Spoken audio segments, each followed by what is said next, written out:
Howdy meeps, welcome to the Meeple Syrup Show.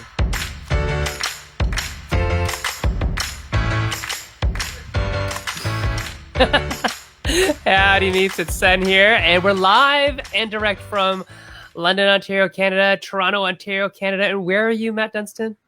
I'm in Newcastle, Australia at the moment. That is nowhere near Canada. Nowhere near Canada. Definitely not. Almost But that's okay.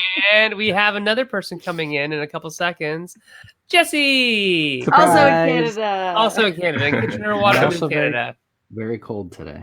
Yeah. It's pretty cold today. So Tell us how cold it is in Newcastle, Australia, Matt Dunstan. It's all of positive 37 degrees Celsius here. Yeah. For you Americans who are watching, that's like 6 billion degrees. Isn't it? I don't actually That's know. 90 something, or it's sort of like about 100 or something like that. Sure. Yeah. Imagine a desert, basically. No. Yeah. Something like that. And I hear there's a don't lot know. of fires going on. You were telling me about fires. Yeah, so I'm sure you've all seen the pictures of the sort of apocalyptic, smoke-filled, opera Polar house bears pictures and and all things those like terrible that. things. Yeah, so there's still about 100, yeah. 100 fires going at the moment. So yeah, it's pretty rough. That's pretty rough. Sad. Oh, well, today we're here with Matthew Dunstan on that sour note, and he's going to bring us right Not back his up. fault. It's right back Australia's up. fault right Yeah, now. right back up into the good stuff by telling us all about his origin story. That's right. Matt is going to start off by telling us how he became a game designer. This is digging into design. We're going to talk about narrative, but we want to know a little bit about why should we listen to this Matt Dunstan guy anyway? What specific creature in the Australian outback bit you, and what radioactive powers did they grant you? That's right. There you go. That's true. Yeah, I don't think I can remember being bitten by anything. Usually it's spiders. Don't, but you'd be then dead. You'd be dead. So yeah, that wouldn't really help you. But yeah, I did start actually when I was in Australia about 10 years ago. I think I rediscovered board games, as people do. I found Board Game Geek, and then my girlfriend remembers this. I don't remember. I just said I'm going to design a game within a year. I don't remember saying that. And I started tinkering around. Was it in your sleep? Maybe, or she drugged me or something. No, she didn't do that. But we had, so I started playing around with some designs, and I found in that time I lived in Sydney. There wasn't really much of a design community, so I sort of reached out to a few other people. There was a Protospiel event nice. with about 10 people, and How but it it was still a starts. very small community. Yeah, exactly. And none of those games have survived, of course, as they do.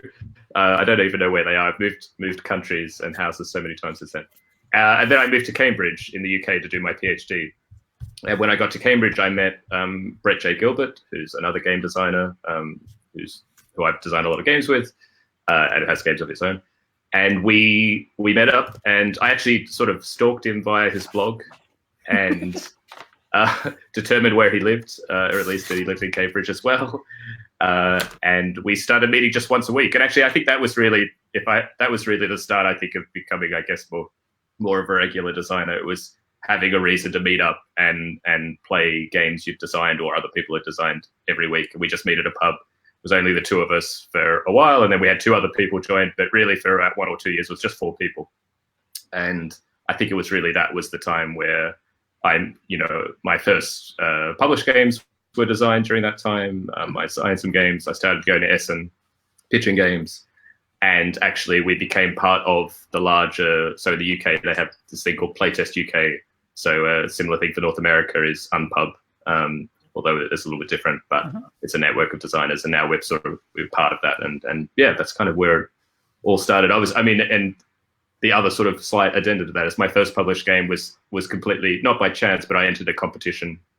And without me knowing, the people from the competition pitched the game to other publishers at the Essen that just came after. They didn't tell us they were doing that. Oh, that's and neat. I got an email about 3 weeks after Essen from Days of Wonder saying they wanted to publish my game.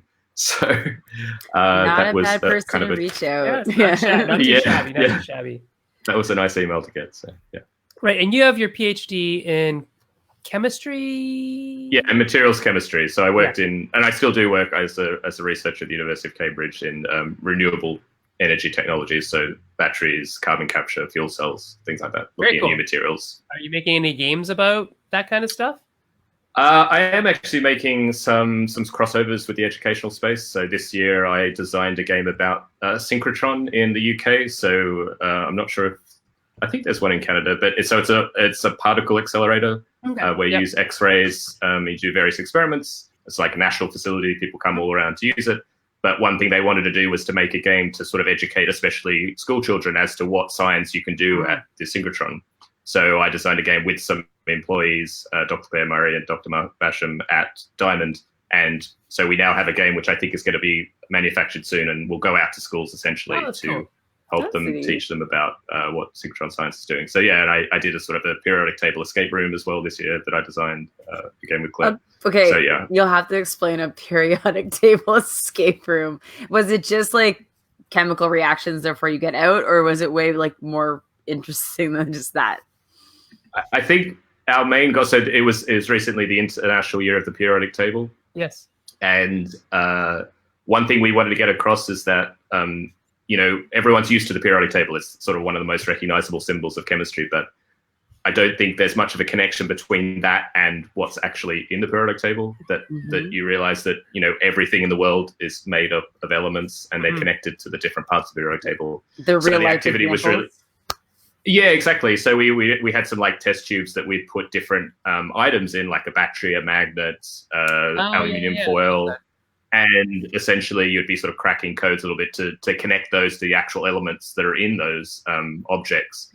And then they'd put some blue tack on different parts of the periodic table, and you'd be like crossing strings to find their intersection, like a bit of kind of escape room puzzle solving. But it was always just trying to like break down the barrier between the symbol and reality. And it was great. We had some like really, really young children. Actually, I was really surprised. It was sort of worked really well for children. Yeah. I had I posted it, I think like maybe a month ago, my favorite periodic table. It was one that did that. Like basically it had like, this is boron, and boron is used to do this, and it had not like the symbol BE, it had, or BO. It had like the just B. Actually, whatever it is. I'm not a chemist.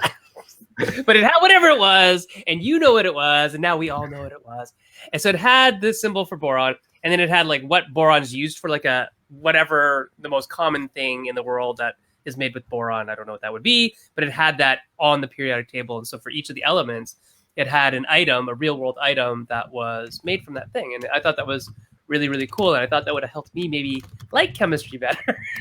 Yeah, no, absolutely. And actually, my bit of chemistry, materials chemistry, is probably the least taught. I mean, most people, just like you said, Erica, it's like chemical reactions, or, that's what you sort of think when you think chemistry, but there's a lot more. And in considering what's really important right now for what we need to know, say, for renewable energy, it's a lot to do with materials. And if you understand that more, then that hopefully can help us all with how we're going to go forward.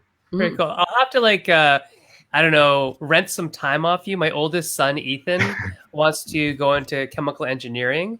And, great! Yeah, and so maybe I'll send him your way to like interview you or something about chemistry, because like absolutely. Yeah. My other friends who went to chemical engineering are like doctors now, so not like PhD doctors, they're like medical doctors. They went back to med school, so it's like who actually practices chemistry? So Matt Dunstan does. There we go.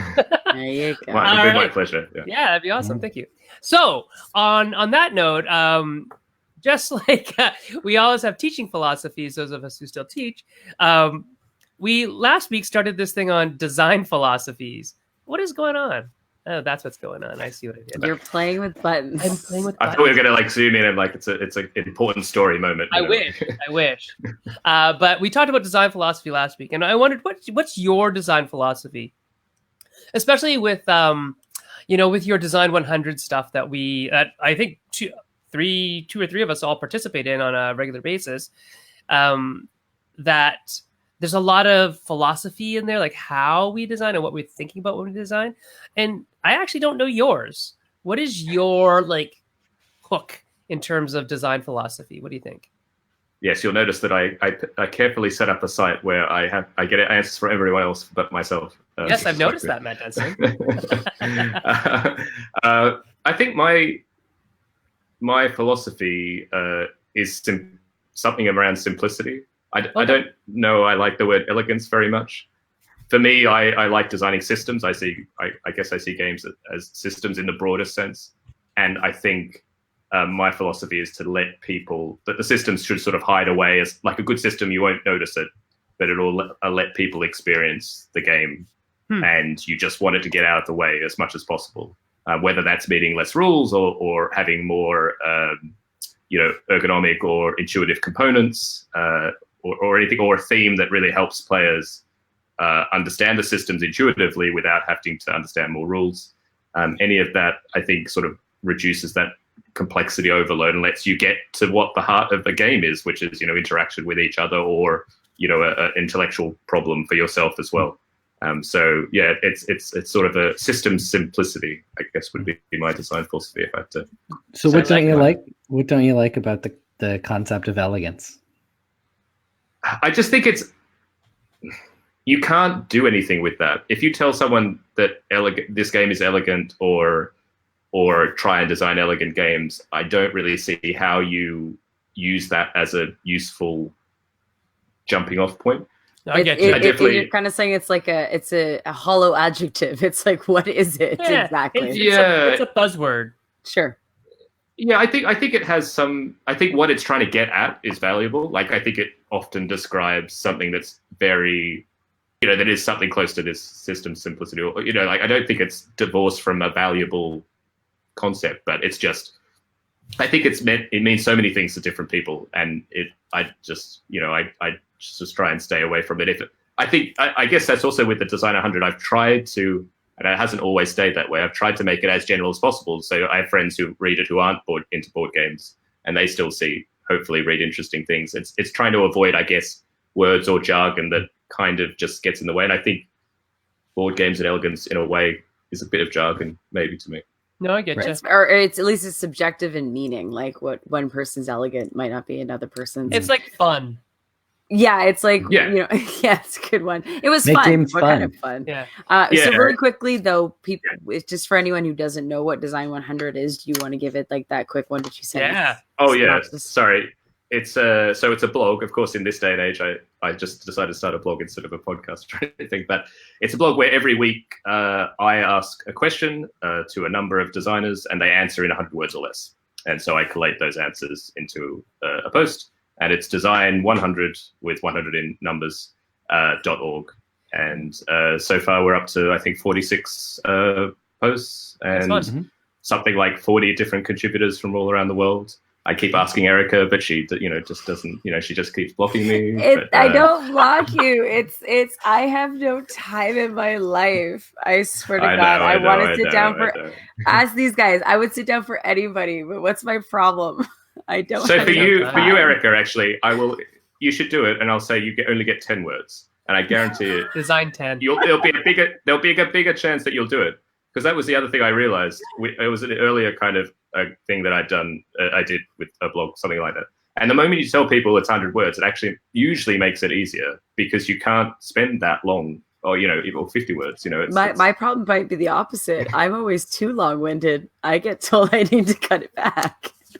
Well, yeah. Sometimes I don't count my words when I finish writing my answers, but I do. Yes. Well, don't tell anybody, but I don't count anymore. I've noticed. It's a little bit. I've had to be a little bit laissez-faire about it. Otherwise, it'd just take me too long. And some people, no matter how many times I say, just. But I think I now put the longer ones. You're going to get further to the end the longer you write. So if you want to be sort of above the fold, you've use got less words. Okay, so here, this will be one of my New Year's resolutions, is that at some point I have to actually respond to Matt. I would absolutely love to have you. Before he has to see me in person and say, you still haven't done it again. Exactly. And I should say to all the listeners, I mean, I'm really actively looking for contributors, and I've tried, and I still am trying, I can always get better at this, to try and make it sort of a welcome place for designers from all backgrounds, experience levels, everything. So we've got people from, first-time designers who maybe even haven't had their first game published yet, or kind of working all the way to like people like, I guess, Bruno Fadudi or Bruno Cavallo, who's had, hundreds of games. So, but it's really a place for all perspectives. I think that's why it's valuable, hopefully, to have different input into the same question. It is. I definitely noticed that Seth, his last post was like huge, which is super long. And you know what? It's funny. But it is my writing exercise. Like whenever you send them, Monday, Wednesday, whenever I get them, it's like, oh, that's my writing exercise for the day. So it's a good prompt, and it gets my juices flowing. So I like it. But then I spend probably a good half hour making it hit exactly 100 words. Oh, really? Every I don't know. See, you don't count them, but every single one of my posts, and I think I've been around for like, I don't know, 30 of them. They're all 100, exactly 100 words, always. I'm going to go back and check that. That is, I haven't quite done some stats. I think I'll do some end of year sort of roundup and see what's happening. Who's the most you can give someone the award for the most consistent 100. Consistent. And you won't even have to check it because you already know it's unlikely that someone's going to have hit 100 exactly 30 times. Exactly. But I don't. I don't want to shame anyone who doesn't. I mean, and a little bit to Eric's point is that what I like actually is that it really isn't any pressure to. We have people who come and do maybe one question, then don't answer for another 20 weeks, and that's fine. It's meant to be something that kind of fits in whenever it makes sense. And hopefully that works for people. Yeah. So why'd you start it? I think maybe I saw what I was reading. There was something lacking in what I was reading about game design online or sort of in other places where I get board game media. I think interviews with board game designers tend to fall into sort of similar kind of tropes, or I felt that they didn't get really at the kind of stuff I wanted to hear from designers in these kind of interviews. I wanted to sort of hone in on specific questions. And at the same time, I also realized that I'm not really a writer. It's not what I enjoy doing, ultimately. I've tried to, blog in the past. I used to blog game design every day. I got up to like 80, I think. But then I stopped because I realized it kind of wasn't sustainable, at least the way I approach writing. So it's how do I, create this content, but I don't really want to have to write it myself. So, and I think it was also merged with this idea of, getting different perspectives on the same question, because I think I read, you have sort of the profile of even new designers you haven't heard of, but it only gives you like the top surface 5% of, especially if you haven't heard of the designers before, if they haven't done a lot of interviews, you just hear the same kind of questions. So I really wanted to hit the same question to all designers, regardless of experience or background. And so that's where this came from. Cool. So on that note, let's actually really quickly talk about your current games and your forthcoming games. What's currently on the market from you, Matt? Sure. So right now, I think Chocolate Factory with Alicut Games just got delivered. So that's a sort of 2 to 4 player Euro style. You're running your own chocolate factory, a la Willy Wonka style, with a really cool little conveyor belt that you push through of tiles and lots of very pretty chocolate, wooden chocolate pieces that people keep thinking they can eat. So that's just come out. Monumental, which is another Kickstarter, sort of a deck building civilization game, will hopefully be delivered early January to backers, and that's going to be on Kickstarter again with the new expansion in 2020. So although that's only available through Kickstarter, so that's something to look at. And the kind of other main game, which I think we'll probably talk about more, is these adventure game series from Cosmos. And so they are a sort of cross between choose your adventure, point and click adventure narrative games, where in the same size as an exit box, where you experience a story, a cooperative story, 1 to 4 players, over sort of 3 playing sessions of roughly an hour each. And so far there've been 3 boxes for that released, although only 2 in English so far. They started in Germany. And other things that also just quickly, other games came out this year. Roll for Adventure, another cooperative game with Brett Gilbert with Cosmos, sort of dice rolling, Yahtzee style, fight off the baddies, sort of quick 30-minute co-op game. And Ice Team, which is a 2-player game with Britta Cathala. I got to sort of live my dream and design with one of my design heroes, which was great. And so that game is a beautiful 2-player game from the Flying Game. So they're the people who did Jurassic Snack. Has these wonderful polar bear miniatures. Oh, neat! So you're skipping across the ice. It's sort of inspired by Chinese checkers and trying to get the most fish. So which is, by the way, not Chinese. It is not. It's invented in Germany. Oh, there you go. Okay. Yeah. I actually have not dug into that. Was it one of those things like it was just manufactured in China, so like it got called that? Nope. I don't actually know why. Well, it's just like shepherd's pie is called pâté chinois, and I don't know why it's called that. I didn't invent it.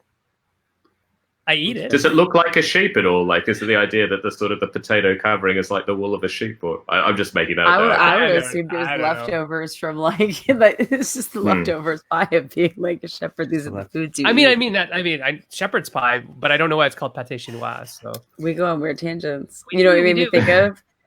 The word. What was I gonna say? Oh, now I just lost it. Never mind. I'll come back to it. It's a word that totally changed meaning, and you remember it. Now I forget.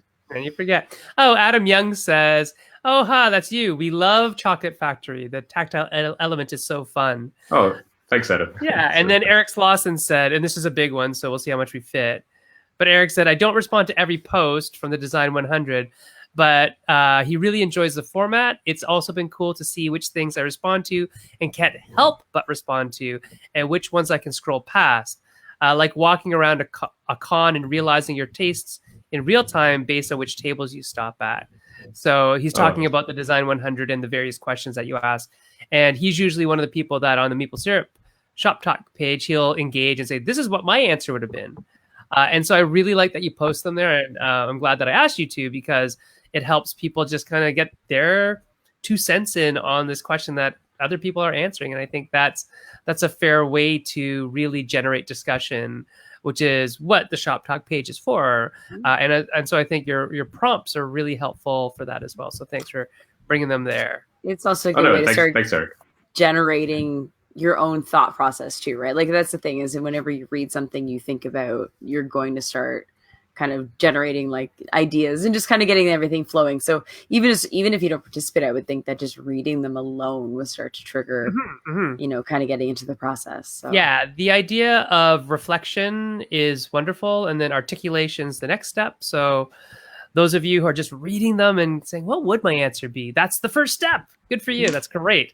And then those of you who are answering back on the post who have found your voice, that's the next step for some of you who haven't. And just keep on talking about game design, because it's really important to understand your philosophy. Like we talk about design philosophy, it's really good to understand the story that you want to tell through games, which brings us up to our next point, which is, let's see where we are here.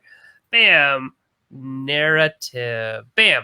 So that is exactly what we're digging into today, is the use of stories and games and stories and everything in between. So why don't you give us maybe a definition of what you think narrative means to you, Matt? I'm putting you on the spot. I know. Yeah, I think this is a pretty broad box to try and unpack. But I think for me, narrative, it's stories. It's just creating stories, and that can either be explicit, I guess, where you're reading a story or the story's being sort of given to you by a game, or it could be implicit, it'd be sort of created by the players. So obviously, role playing, I think, is a great source of something like that. But I think even in a game where you might not consider there to be any narrative, and it's not a great example, but even something like Ticket to Ride, or something where somebody cuts you off. You wouldn't think Ticket to Ride's a very narrative game, but the way that players can get into that situation, they use stories to talk about the game or what's happening in the game. I think that's also narrative. So it is a pretty broad way, but it's how we make sense of what we're doing, whether we're sort of consuming it or creating it in a game. Mm-hmm. I do believe in that there's stories in multiple vectors from games. Like a game can tell a story, a game can make you tell a story, a game can be a story that you tell after the game. You live through the story. Yeah, is over, where you rehash it. And a game can be a story that you tell before the game even starts, like when you're deck building for Magic, right, or something, or creating your army list for Warhammer.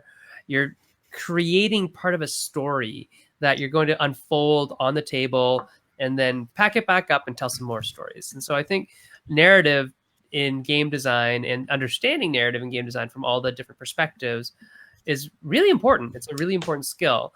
So Matt, what have you been doing with narrative, specifically with the adventure system? How do you think that is giving us a new look or a different look on narratology in games?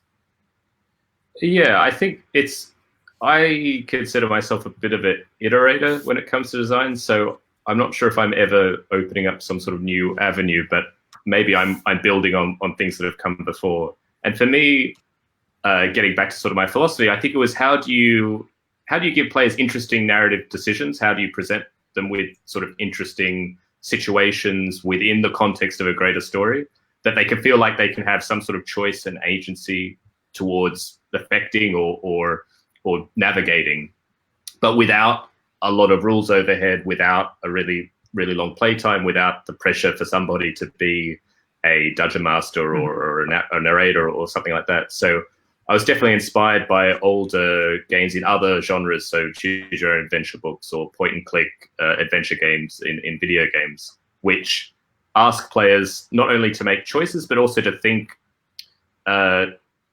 sort of to apply the story that they're in to make their decisions. So in a slight tangent to this, I mean, another type of game, escape rooms, have narrative as well. But I would say sometimes the narrative is just distinguished from what you're doing in the game, solving puzzles. It's not important. You have sort of escape room logic that I think Scott Nicholson probably talks about a lot. Yep. Where, and there's a disconnect between those two. And as escape room design gets further along, people are trying to marry the two together better. And I think I was trying to, I guess, an answer to sort of the escape room trend, which was sort of the main narrative style of game that was coming along, sort of like unlock and exit and these sort of things. Right. To try and say, okay, well, what do you actually do in these games? Okay, yeah, you're making decisions, you're trying to solve puzzles, but how can you make it a bit more realistic? How can you make it make sense in the story? How can you give it attention that would affect the story? And that's where the adventure game sort of came from. And how can you boil all that down to about 3 choices? Like look at something, use an item with something, or put 2 items together. That's it. That's the whole game, basically. Right. How long did the adventure games take to play? So they are, depending on the box, but the first 2 are 3 sessions of between sort of 60 to 90 minutes. Okay, good. So it's sort of a classic sort of 3-act story in some ways, and you can like pack that up in between each of the chapters, or you can keep going. And but you're not replaying each part; they're distinct parts, but it's the world will get more open, and you might have to travel back to rooms or locations in the first part that you might use later on, or so it'll recontextualize things as you go. And how much? Go ahead, Jess. I was gonna say, what was the biggest challenge that you have faced in making these adventure games? Yeah, that's a good question. I think they're a lot of work, and as I said, I'm not a great writer. It's definitely something where throughout the process I realized really what my strengths are, which again I think is more on the system side, and again getting players to a point where they can make interesting decisions. But I'm certainly not good at that's not my strength of actually writing the copy or the story itself, because in the adventure games, basically anytime you do something, you'll look up a book and there'll be a short passage or a slightly longer passage which will kind of detail what happens or what options you have. And actually, as it's gone on with Cosmos, the newer series, we'll do 3 more boxes soon, I think, and we're partnering with authors, established German science fiction, fantasy, fiction authors who will work together to sort of create story and narrative and the kind of puzzle system element together, kind of using our individual talents to the best and sort of putting it all together. So I think for me, the challenge is working in this form of writing, which is not my forte. And the other slight challenge for me definitely was in making prototypes. My prototypes look terrible. I have no real artistic flair.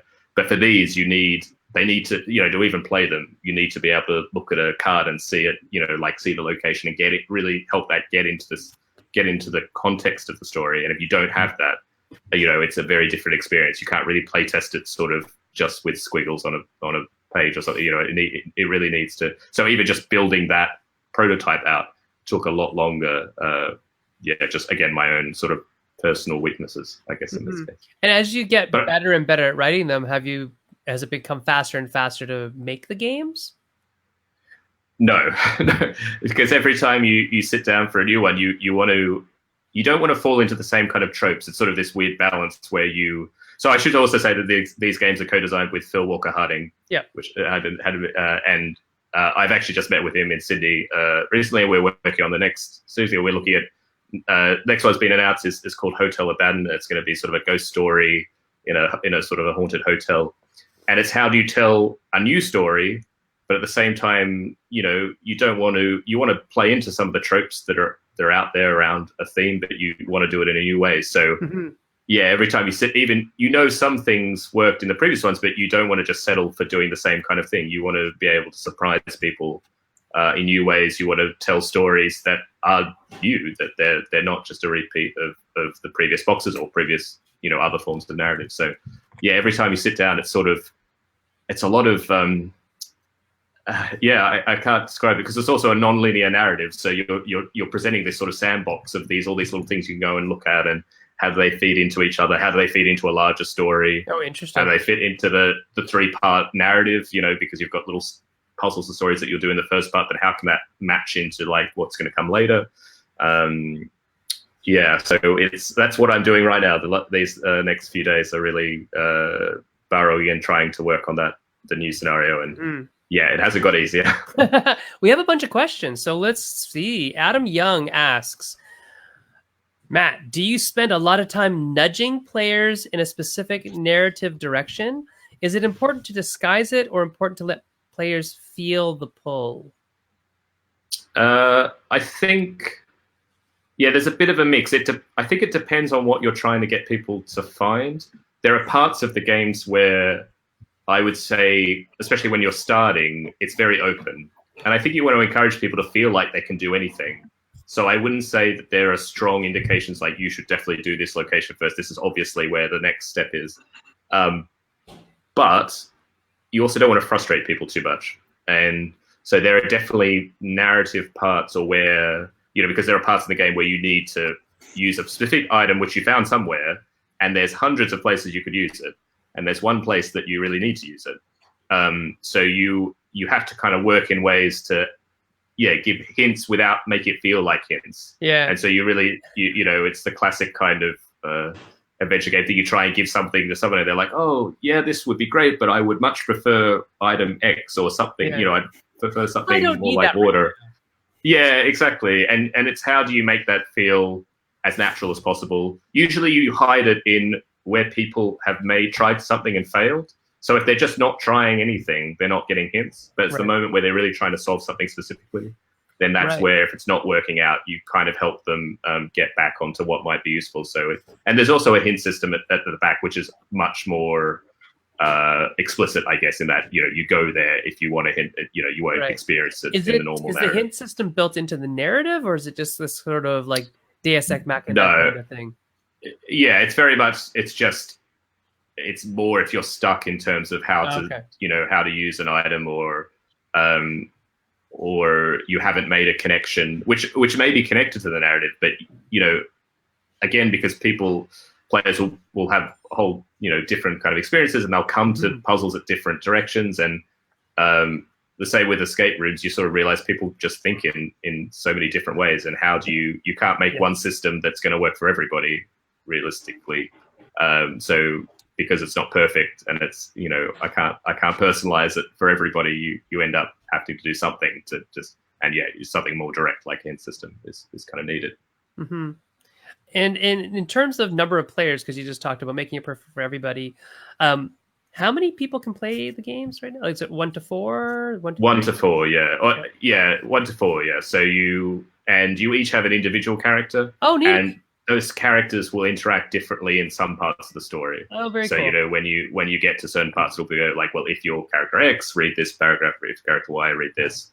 And actually, we're going to that's even going to become more and more a part of it as we go forward. So there'll be more differences based on it. But no matter what mix of characters, you can always finish it. That's no problem like that. But you'll have personalized experiences based on you'll have different viewpoints. It almost seems like leaning more and more into like the resurgence of like murder mysteries. Do you guys remember when they had all those mysteries in a box? Yeah. This seems funny. To be like we're heading there again. I used to. It's kind of weird, and I kind of forgot that. But when I was in high school and university, I used to write those for my friends. I had a group, and every year I would write a sort of a large one for 40 people, and it wasn't just a dinner. You were in different rooms, and you would be able to kill each other, or you'd have individual. It's like these mega games as well, somewhere in between all these things. And maybe that somehow did prepare me a bit for it. Yeah. I mean, there were kind of cool things. Like I remember one was it was Greek mythology, and the father of one of the participants who was in their house, and he just was happy to be Chiron. He was standing at a door, and he would let some people through and other people not through. You don't get to come in. You come in. If you ever have a chance to talk to Scott Gaeta of Renegade Games about those murder mystery boxes, he's the guy that kind of managed that product line with many years ago with Decipher. So really? I feel like now's the time for like a resurgence of those. Talked about it. I just don't. They need a new face, like kind of like the way like people want Nightmare to come back and like those old VHS playable ones. Mm-hmm. There's going to be a modern version. I think we're primed for it. Someone just has to find the right way of delivering it. That's not just like it's now on a tablet. Like you can't do that. It has to be something totally different than I don't do that. Please don't do that, people. That is like such a cheap out. Yeah. Here's some more stuff. Eric Slauson asks this. He asks, "Yo," I'm just saying that in Eric's voice. Do you use twine? How do you keep the branches straight? I do know. Yeah. Oh yes. Sorry. I do know twine. I've never actually used it. How do we keep the branches straight? Through testing, I guess. We don't always get it right either. We don't have a very good process. I think it's probably that I should just be front up. It's sort of one of those things you sort of make the first two, and you make the work, and you're just figuring it out. So you don't have any systems. And I think as we go forward, especially as now we'll be collaborating with more people, I think we are trying to work out systems to how you, and also you have the added thing that, obviously I'm an English speaker and it's a German company, Cosmos. So you've got the sort of language thing, and then they're going to translate it back into English for Tames and Cosmos to put it in English.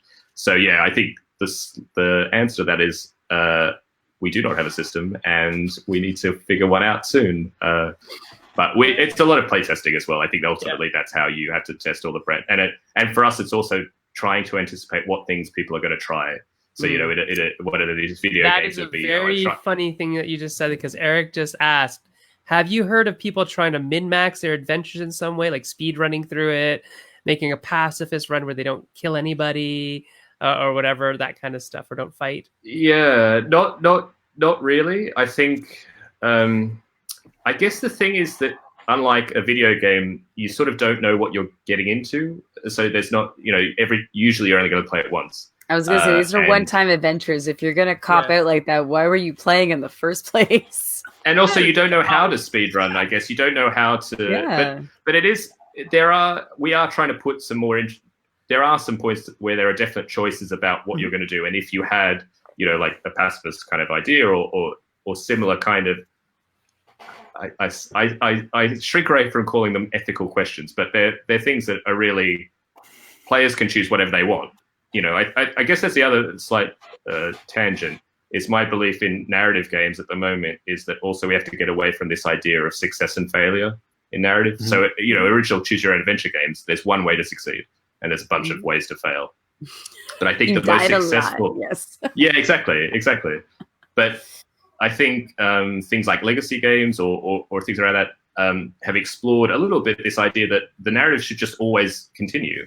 You just have different consequences based on, how well you're doing, all the choices you make. And I think that's what we've really tried to do. That, yes, of course, there's going to be some puzzle elements, and you've got to, use things in a particular way. But there are other points where you really should choose to do whatever you want, and there will be consequences, but the story will continue. There will be some resolution. It will just be different for the different player groups. And so in each of the games, there are, I think, 7 different endings, and some of them quite fairly different in terms of the kind of the world you end up in as a result of your choices. Very cool.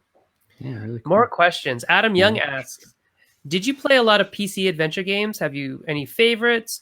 I'm reminded of Monkey Island, etc. They taught me a lot about the telling of a story with limited mechanics, and they're hilarious. Yeah, Monkey Island's awesome, and Zack the Kraken and all those old point-and-click games. I love them.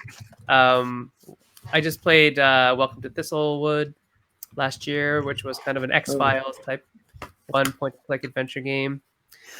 Did you play a lot? I guess not of that ilk, actually. I probably was more on the sort of Mist-Riven kind of side of things, if you can consider them to be. No, they're fun. And I played a little bit of a more recent one called Machinarium, which is from a Czech studio. This little robot walking around, which is kind of cool. So yeah, that was, I guess, probably I was influenced by something like Mist-Riven the most. And those, for me, I think it was this idea of a really open world that you could kind of interact with. Yeah, it wasn't clear what you could interact with. It was sort of it was as wide as possible, right? Yeah, and that kind of sense of mystery. Although the adventure games are a little bit more, you do have a goal. You kind of know roughly what you're trying to do, but you're not going to spend 12 hours wandering aimlessly around Riven trying to find something you can interact with. That was my thing. But like, for all those people who've played Riven, like that moment where you see, like, I don't know how to explain it. You see the animals. Like the animals, I'll just say animals. Like when you see the animals on the screen, the moment that happens, it's just it needs to be frustrating. I mean, this is a pity in modern games is you can't do that. You can't say, please play 10 hours, but the reward is so much greater when you've gone through that, if you get through that, I guess. Is it though, or is it some sort of syndrome? Because it's like almost like that gambling complex where, you know what, I put this much time in, there better be a reward at the end. Sunk cost fallacies. Yeah. We have a bunch of people yelling in the feed, Machinarium. Brad Bachelor asks, there are so many combinations of items, things in the game. How do you decide what to include an entry for and what not? Oh, good question. That is a really good question. Just through testing, basically. So through testing, you kind of see generally what people will try. We also try and remove items throughout the game. So once you've used something, more often or not, it'll get removed. So you sort of shrink down the possibilities. But yeah, I'd love to even be better with that, where we have a bit more time, that will really include as many entries as possible. The only other point is to try not to make things that are really general use and to not make many weapons. Weapons are always the problem. The moment you give somebody like a knife or a scalpel, they want to use it everywhere. Everything, yeah. Poke this, poke scalpel everything. Yeah. Use knife with this thing. That comment about a bunch of ways to fail gave me Out of This World flashbacks. Yes. You remember Out of This World? It was like an Amiga game that then went to a couple other systems. It was one of those, can't remember what the animation, was it rotoscoped animation? I can't remember, but it was really very cool and is puzzly, and you just ended up failing an awful lot to get to the right way to do things. And so I think that is definitely one style of game design. And Matt, you and I are going to have a conference later with Phil and Jay, because we have, and Erica and I think Jesse have played. I figured this was coming up at some point. Yeah. Did I steal your ideas? No. No. It's just parallel design, and it's just hilarious listening to you talk because we are confined. Jay and I are confined by some heavy duty constraints when we're doing our writing, and you guys aren't. And it's just amazing to hear the issues you're having that we wish we had. And I'm sure you'd like some of the issues we have that we're like, oh, we have to do it this way. You're like, our world's too open. And, I think it's just really quite hilarious. So yeah, we should actually have a chat. NDAs are involved, so I can't do it here, but we can do it at another time in private, and that'd be fine. Because it'd be so nice just to commiserate with people who have the same pain. Oh, dude. So I'm looking at my spreadsheet right now. It is something like, I don't know, 750 entries for one character, that type of thing. It's just, it's awful. It's great. You have a spreadsheet, but you're ahead. Like I don't even have a spreadsheet. Like I'm still in Word. So. Oh my word! How do you do that? That's amazing. I hope Cosmos isn't listening, but I'm working on it. Right? All right, cool.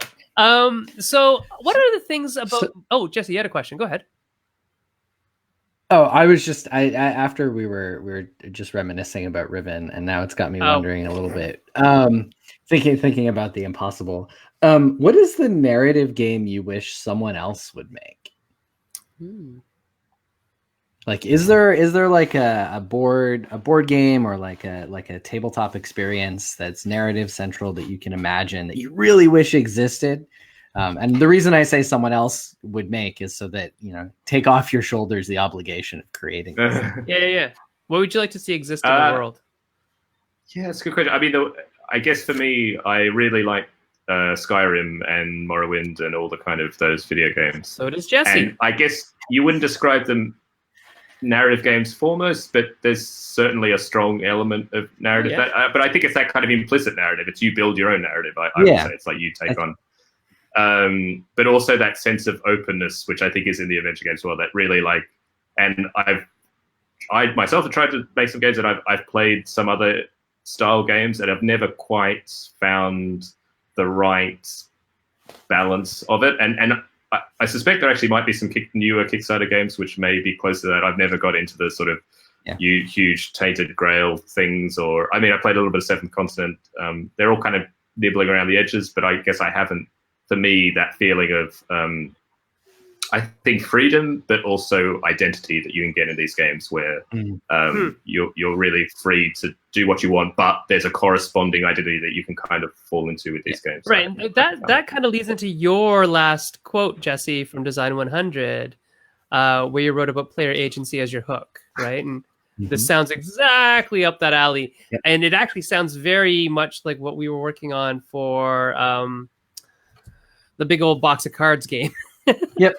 That's right. So that 600 odd cards that we were thinking of, which then goes towards the whole Seventh Continent idea of, index card sorting the game. Going through little file boxes until you find the right one. Yeah. Which is, so Scott and I played Seventh Continent for 18 hours, probably total. And then we died. And then it was like, we're never touching it again because it was like just too much effort to sort the cards out again. But I think what would have got us to play more is if we had that sense of agency and identity.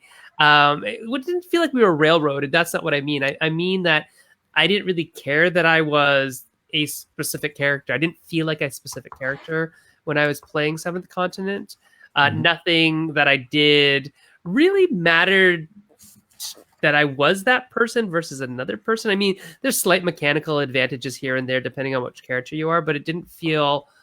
The narrative didn't change because of it, really, is what I'm getting at. Yeah, there's no feedback, right? There's not much feedback from the world to sort of say, well, you did this and now this happens. Although my favorite part of the game, which I will to this day love, is doing research. I loved doing research in Seventh Continent for some odd reason. You get to look in your journal and say, oh, look, that plant there, that now cures poison. Oh, great. Now, whenever you see that card on that plant on a card on the actual physical map, you can just decide to cure poison for no extra cost. And that was wonderful. So I thought that was really cool where that was a loop back into like, oh, there's a thing you have to look for. And there's this thing that you did that gets you that. And I thought that was really cool, but it didn't matter that I did it. I really liked, just to add one more nice thing about that design is I really liked how that element of Seventh Continent turned the art into an active part of the gameplay. Yeah. And especially with there's a couple things too, right? There's like hidden secrets. If you start looking really closely at things, you can notice stuff. And I thought that was really impressive. Yeah, that was it's like Riven, right? I mean, it's like exactly. Yeah. That's right. Yeah. It's so I'm the same. I think, but also the point where you die and you say that kind of again, that's a problem. I think in these games you don't want failure. Like in Skyrim and these games, you don't actually ever fail, really. No. You just keep going. It's this continuous experience with lots of different, and it's always a cornucopia of choices. Like I could do this or I could do this, but they're all kind of good options. It's not this. So it's sort of a sandbox with a bit of direction. So it's that sort of balance. It's a sandbox with some toys sticking out of the sand in different places. Yeah, and maybe that's what we're looking for. Maybe Chronicles is sort of that, Jess. In the game concept, that we've been working on for years. We haven't really touched it in probably a year and a half. About maybe 2 years now because of Kingdom Rush and Korra and some other things. But we should look at it again. I don't know. Rip it apart, put it back together. Adam Young says inspiration. this. He says, in a previous this is for Jesse. In a previous episode, there was a conversation about narrative through relationships with characters, a la Mass Effect, etc. I think that sometimes your characters and agency is defined by those you respond to. Would be fun to see some more of. Jesse, I'm going to point that one at you because this again leads back to your quote from Design 100. And narrative and characters and Mass Effect, it all kind of links up and says, Jesse, you should answer this question. It's a question? I mean, it's a statement. Statement. I mean, we've been sort of running. I mean, I sort of led Matt into this. I had a feeling that he was going to give the same answer I was going to give to that question. And so I don't know. I think a lot of the stuff that we've been talking about for the last 10, 15 minutes resonates with me too. I would love to see more combination of that open-ended narrative. I really like the thing you said earlier about how we need to get away from this idea of winning and losing, success and failure, and think of narrative in games that want to have narratives as just open-ended, continuous. Mm-hmm. And likewise, I also, the sort of second part of the grail for me would be Skyrim, but with like Mass Effect level character relationships, where there are some people that you can interact with in the world, you'll have repeated interactions with them, and they will grow with you and respond to you and the things that you're doing, just in the same way the world does. And Jesse, then add a little bit of Dead Souls level of like flavor. Oh yeah, right. Well, that's why I like the 7 continent mechanics in the art, is because to me that's also a way of taking Dark Souls style storytelling, where the storytelling is done partly through the environments and the aesthetic, and then integrating that into the mechanics, which is something that games like Riven or board games and adventure games can actually do, that an action RPG would struggle with instead. Yeah. Cool. Well, we should talk later. I've got one or two interesting little things in the back of my head. All right. Yeah, cool. And then I think the other thing about narrative, and this is where Jesse and I got into not trouble, but into game designing something. We designed something because we got really upset one day, Jesse, about storytelling is not just reading things off a piece of paper. Yes, and so. That's always been something that I've been not a hard line on, but just like that, it just bugs me when people say, "Oh, I like storytelling games," and then they just want to play like Near and Far and Above and Below, and where you're just reading paragraphs. And a paragraph game is fine, don't get me wrong. Or okay, there is something wrong with Arabian Nights. It's just too weird for me. It's just chaotic. It's better with shots, I guess, right? If you drink. But the idea that storytelling as a game mechanic is difficult, because especially in board game, because I think if people wanted to tell stories, they might be better served by role-playing games or board games. That's what I was going to say. I think people who are naturally inclined to that are already doing it through RPG. The question is that how do you facilitate that in the right ways? I guess is really what it's coming down to. As you said, Near and Far, Above and Below, I think are introducing people, but as you said, it's more of I read something that happened, and based on maybe push your luck, or literally you just happen to have these objects, so this was the thing you chose. This is going to continue. So I guess then, as you guys were saying, the agency now matters, because there's no necessarily agency there. So you're building a little too slowly, or there's no agency. How do you gain that all back, but still be introductory enough to people who did just decide to go to RPG? Yeah, and people who aren't natural storytellers, I think people get very scared about being performative. Yeah, for sure. Well, I might have a small. I'll give you a little sneak peek of a game that will come out soon. That will be with Repos, I hope. Well, it is with Repos, but it'll be released soon. But it's essentially, if you can take, because the other thing about stories, I think, with narratives and mysteries, things like Sherlock Holmes, that also you create stories through deduction and things like that. So we have a sort of a no text, visual only deductive mystery game. Neat. So that's trying to essentially where players have a hand of cards that's split up between the players, and the only rule is they can't show the cards to each other, but they can just talk, and they're trying to collaboratively work out what's happened. So it's a way that players can. It's how do players select to represent whatever they want to do about what they can see? How do they make connections? How do they create the story amongst themselves? But they have a bit of the story themselves, like you have some ownership. I guess that's the other thing with these reading games is that you kind of lose that sense of self. Like it's this text that sort of exists. It's not you. You don't have information that you're sharing with other players. It's this sort of openness thing. How we were thinking, how can you create something where you feel like, I have something to contribute. I know something that you don't know. I want to work with you, but how are we going to work together? How are we going to tell the story together? But with some prompts as well. So it's not this free form activity. We have a specific goal. So neat. Yeah, it's really cool. Fun. Yeah, I'm looking forward to learning about that one. I think we're getting close to the end. We have 2 things we still need to do. I killed the conversation. No, it wasn't. We were looking at time. I think all of us really. Because we always want to do our final question, but we also, because this is going to be our last episode of this season, want to also then talk about what comes next, which is usually our New Year's resolution. So which do you guys want to do first? Is prompting people, or for future, or ending with Matt?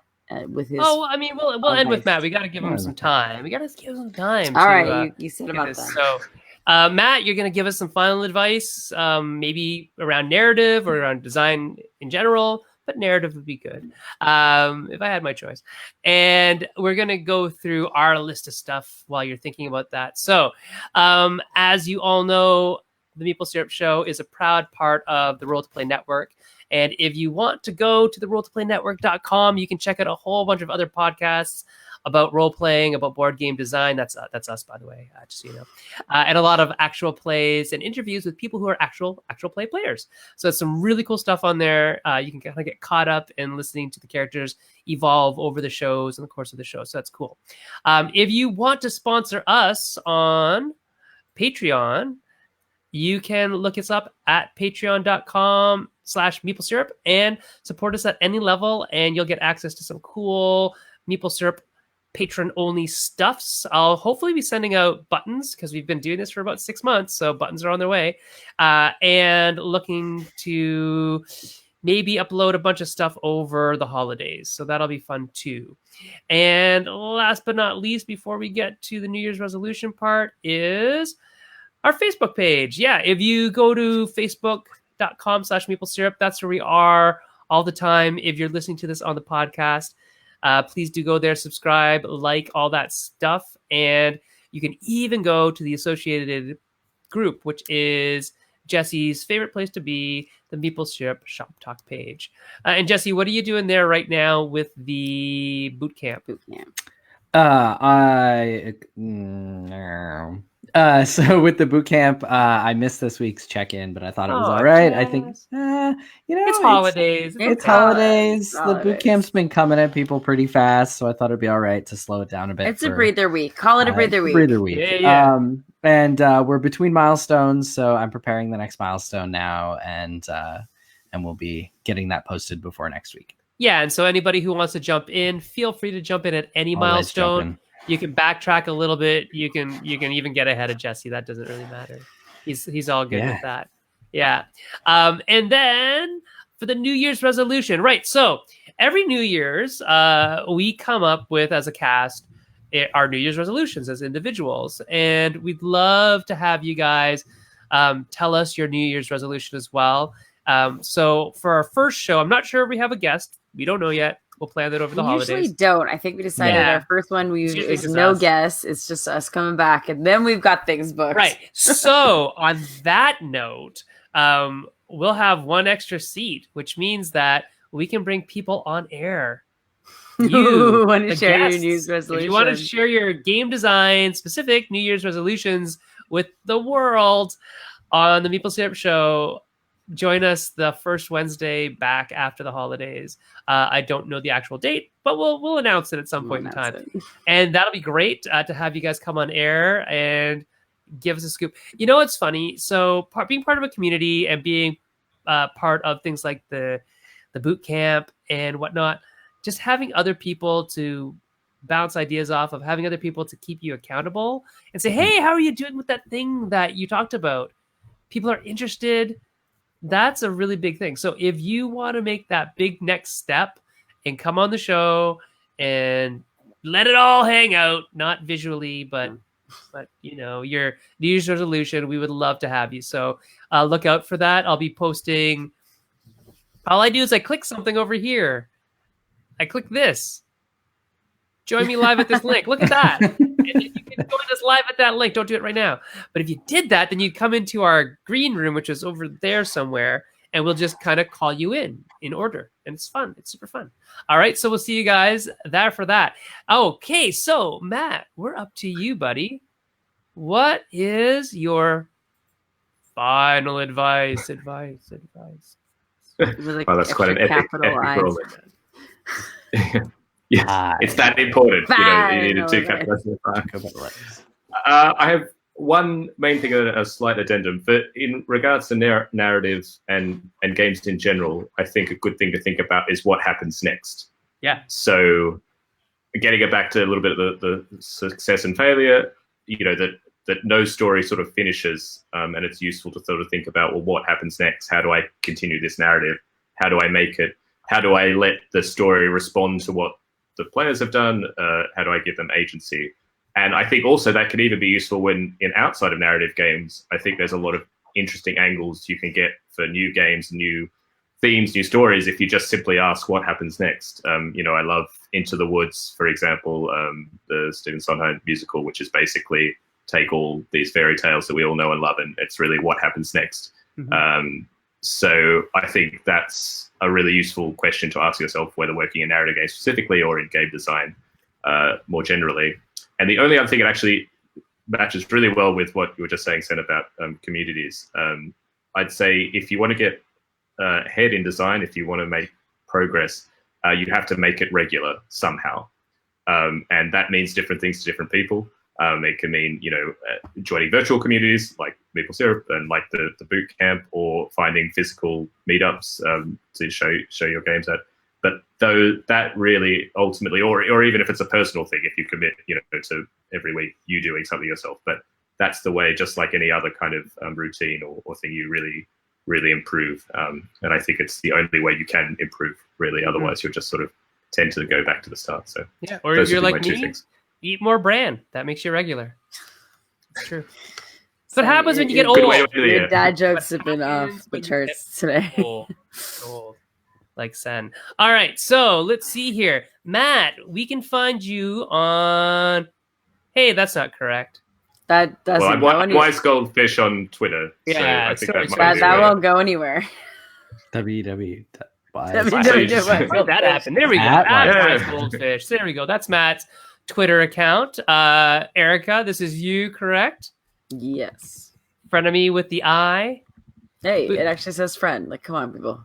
This is where you can find me on Twitter. I'm at Senfeng Lim. And last but definitely not least, Mr. Wright. Yep, at TT Void. Sorry, I'm busy following Goldfish. Oh, good. Yeah, follow Matt. He's a cool guy. And next week, we don't have any show. It's our actual winter break. We are taking a week off. So we will see you in 2020. It was very nice to have Matt here as our final guest of 2019. And we look forward to seeing your games on the shelves. I'll pick up an adventure thing because so to be honest, I wanted to buy it. And then I stopped myself from buying it to stop myself from stealing ideas from you. I totally didn't do that. I did it on purpose so that I wouldn't, right? But now that my stuff is all done, I'm allowed to go get one. So there we go. Because I've been looking at it. I've been saying, okay, this looks good. It's Matt and Phil, two of my favorite people. I got to play this. So yes, well, there you go. Cool. Brad Batchelor says, thanks, Matt. Love the adventure games. Thanks, folks. Eric Slauson says, night all. See you next year. Eric says, thanks, Matt, as well. So on that note, and Eric's funny little face there, we'll say goodbye to everybody. And we'll see you all in 2020. Jesse, Adam, everybody. Good night. See you guys later. Good night, everybody. Thanks, everyone. Be good. Thank you for listening to the Meeple Syrup Show. If you'd like to help support our podcast and the live show, please visit www.patreon.com/meeplesyrup. Thank you for your support.